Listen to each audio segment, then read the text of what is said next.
കൊൽക്കത്തയുടെ മണ്ണിലെത്തി കരുത്തന്മാരായ Mohan Bagan super ജയൻസിനെ അരിഞ്ഞു വീഴ്ത്തിയിരിക്കുകയാണ് കേരള ബ്ലാസ്റ്റേഴ്സിന്റെ ചുണക്കുട്ടികൾ. കടലാസിലെ പുലികൾ തുടക്കം മുതൽ ഒടുക്കം വരെയും കിണഞ്ഞു പരിശ്രമിച്ചിട്ടും ഒരിക്കൽ പോലും കേരള ബ്ലാസ്റ്റേഴ്സിന്റെ മേൽ ഒരു മേൽക്കൈ നേടുവാനോ അവരെ സമ്മർദ്ദത്തിലാക്കുവാനോ കഴിയാത്ത വൻ പരാജയമായിരുന്നു ഇന്ന് സംഭവിച്ചത്. കളിയുടെ തുടക്കം തന്നെ ദിമിത്രിയോസ് ഡയമൻഡക്കോസിന്റെ കരുത്തുള്ള ഒരു ആക്രമണം കണ്ടുകൊണ്ടാണ് ആരംഭിക്കുന്നത്. പക്ഷെ മോഹൻ ബഗാൻ സൂപ്പർ ജയൻസിന്റെ ഭാഗ്യം കൊണ്ട് അത് ഗോളാകാതെ ക്രോസ് ബാറിൽ തട്ടി രക്ഷപ്പെടുകയായിരുന്നു. അതിന്റെ തൊട്ടു പിന്നാലെ KP രാഹുലും ഐമനും ചേർന്നുള്ള ഒരാക്രമണം വീണ്ടും ഗോളായി എന്ന് തോന്നിച്ചു. പക്ഷേ അതും നിർഭാഗ്യം കൊണ്ട് അകന്നുപോയി. ശേഷം 9-ാം മിനിറ്റിൽ ഗോളിന് വേണ്ടിയുള്ള പെപ്രയുടെ അതിശക്തമായൊരു ഷോട്ട്, അത് പ്രതിരോധത്തിൽ തട്ടി അകരുന്നത് ദിമിത്രിയോസിന്റെ കാലുകളിലേക്കാണ് എത്തുന്നത്. ദിമിത്രിയോസ് വളരെ മനോഹരമായി 2 പ്രതിരോധത്തെ വകഞ്ഞു മാറ്റി വളരെ കൃത്യതയോടുകൂടി ഗോൾ പോസ്റ്റിന്റെ സൈഡിൽ നിന്നുകൊണ്ട് നല്ല ഒന്നാം തരം ഒരു ഉശിരൻ ഷോട്ട്, അത് ഗോളായി പരിണമിക്കുകയായിരുന്നു. പതിവ് പോലെ ഇന്നും കേരള ബ്ലാസ്റ്റേഴ്സിന്റെ വിജയശില്പിയായി ദിമിത്രിയോസ് ഡയമൻഡക്കോസ് മാറുമെന്നും ആ തൊടുത്ത ഷോട്ട് ഇന്നത്തെ വിജയ ഗോളായി പരിണമിക്കുമെന്നും ഒരിക്കൽ പോലും മോഹൻ ബഗാൻ സൂപ്പർ ജയൻസിന്റെ ഒറ്റ താരങ്ങളും കരുതിയിട്ടുണ്ടാവില്ല.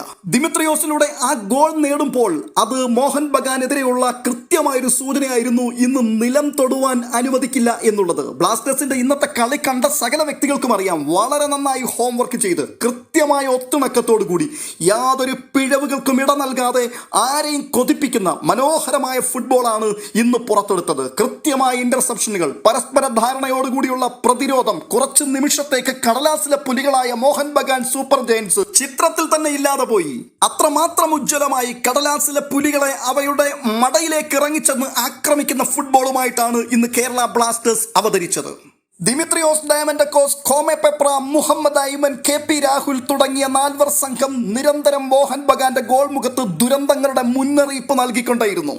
ഇടവേള വിസിൽ മുഴങ്ങുന്നതുവരെ യാതൊരു തരത്തിലുള്ള ചലനവും ബ്ലാസ്റ്റേഴ്സിന്റെ ഗോൾ മുഖത്ത് മോഹൻ ബഗാന് സൃഷ്ടിക്കുവാൻ കഴിയാതെ പോയി എന്നുള്ളത് ഒരു വലിയ അത്ഭുതമായി തോന്നുകയാണ്. ഓൺ ടാർഗറ്റിലേക്ക് ഒരൊറ്റ ഷോട്ട് പോലും ഉതിർക്കുവാൻ കഴിയാതെ നനഞ്ഞ പടക്കങ്ങളെ പോലെ ചിതറി നടക്കുന്ന മോഹൻ ബഗാൻ സൂപ്പർ ജയന്റിനെയാണ് നമുക്ക് അവിടെ കാണുവാൻ കഴിഞ്ഞത്. സത്യത്തിൽ ഈ ടീമിനെ നേരിടുമ്പോൾ അങ്ങേയറ്റം ഭയപ്പെടണം എന്നുള്ളത് തന്നെയായിരുന്നു ബ്ലാസ്റ്റേഴ്സ് ആരാധകരിൽ പലരുടെയും അന്തർഗതം. പക്ഷേ സത്യത്തിൽ കേരള ബ്ലാസ്റ്റേഴ്സിന്റെ നിഴലിനെ പോലും ഭയപ്പെടുന്ന മോഹൻ ബഗാനാണ് ഇന്ന് അവതരിച്ചത്.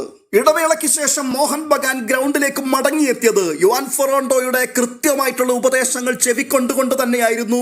അതിന് തക്കവണ്ണമുള്ള മാറ്റങ്ങൾ നമുക്ക് കാണുവാൻ കഴിഞ്ഞു. സ്വന്തം മൈതാനത്തൊരിക്കലും കേരള ബ്ലാസ്റ്റേഴ്സിന്റെ മുമ്പിൽ തലകുനിക്കുവാൻ പാടില്ല. കഴിയുമെങ്കിൽ ഒരു സമനിലയെങ്കിലും കരസ്ഥമാക്കുവാൻ നിരന്തരമായിട്ടുള്ള ആക്രമണങ്ങൾ നടത്തിക്കൊണ്ടേയിരുന്നു. പക്ഷേ ബ്ലാസ്റ്റേഴ്സിന്റെ പ്രതിരോധ നിരയിൽ തട്ടി അതെല്ലാം തകർന്നു വീണു.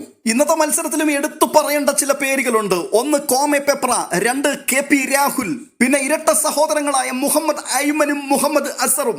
എത്ര ഒത്തുണക്കത്തോടു കൂടിയായിരുന്നു ഇവർ പന്ത് തട്ടി മുന്നേറിക്കൊണ്ടേയിരുന്നത്. ഇത്തരം ഒരു കേരള ബ്ലാസ്റ്റേഴ്സിനെ ഈ അടുത്ത കാലത്ത് എങ്ങും നാം കണ്ടിട്ടുണ്ടാവുകയില്ല, അത് ഉറപ്പാണ്.